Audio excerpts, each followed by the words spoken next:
Hi, today I'm blessed to have Dr. Rachel Baer, the Director of Breast Care from Sherman. Thank you for being here. My pleasure. I appreciate it. We're going to discuss my case. At 40 years old, I was one of the, was it 1%? It is.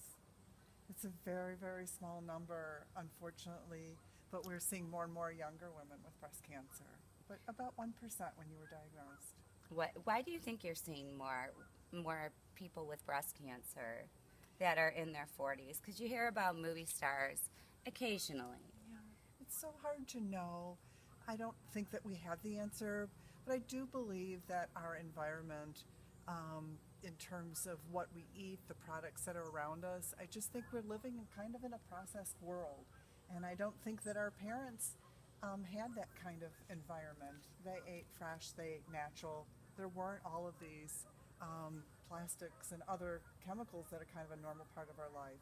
So my thoughts are that that is probably impacting on what we're seeing with women getting breast cancer at a younger and younger age. We're seeing that the overall incidence of breast cancer actually is stabilized, but in the younger population, the incidence is rising. And I saw that when I went in for radiation. I met a group of girls, 3 of them, and they were all under the age of 41, was visiting her parents from France, decided to get a mammogram, and was positive and had to stay for radiation. And we were discussing it. Why? Why are there so many young people in the radiation waiting room? And it was a really hard decision for us to make because I have a dual diagnosis. I have Pompeii's disease. Yes, you do. Now, So rare. it is so rare. It's 1 in 40,000. So when I came to you and surprised you,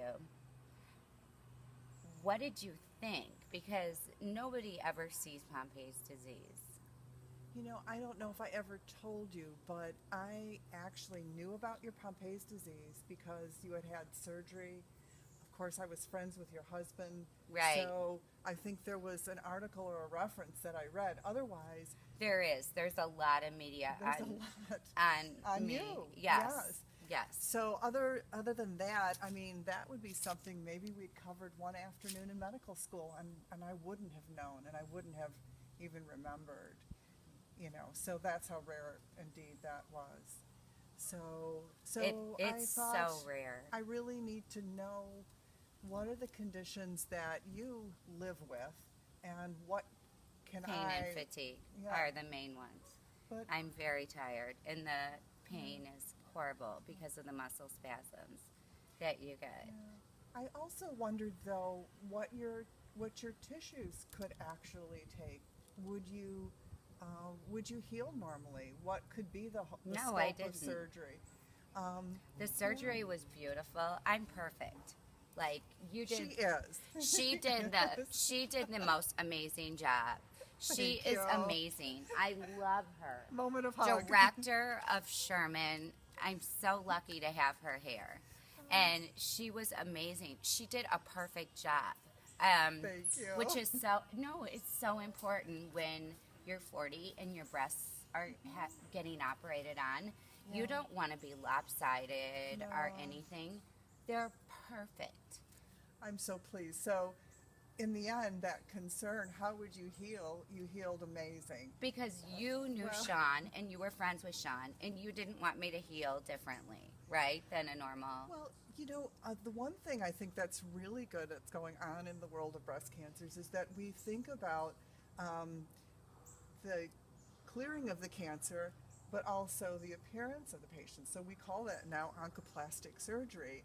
And I think that the reality is that for every person you meet, you know, regardless of age, that it is a priority that the patient winds up looking like themselves or as close as we can to what they're familiar with. I think that image is so important really at any age. Right, especially when you're 40 And and when you you're have 40. all the years ahead of you. Yeah. I just lost my baby weight from being, advanced maternal age with 2 of them. Okay. Yes, So- you were very soon after. Right. Yeah. So I was very blessed that you did such a fabulous job Thank as you. a surgeon. Thank You're you. amazing. Thank you. And then thank you. And then we're gonna talk next together. But thank you so much. And can you please give your office number to the audience? She is amazing. Going to a female surgeon is so important. I think when you have breast cancer, there's so many issues. First of all, I went right into menopause. A male doesn't understand that.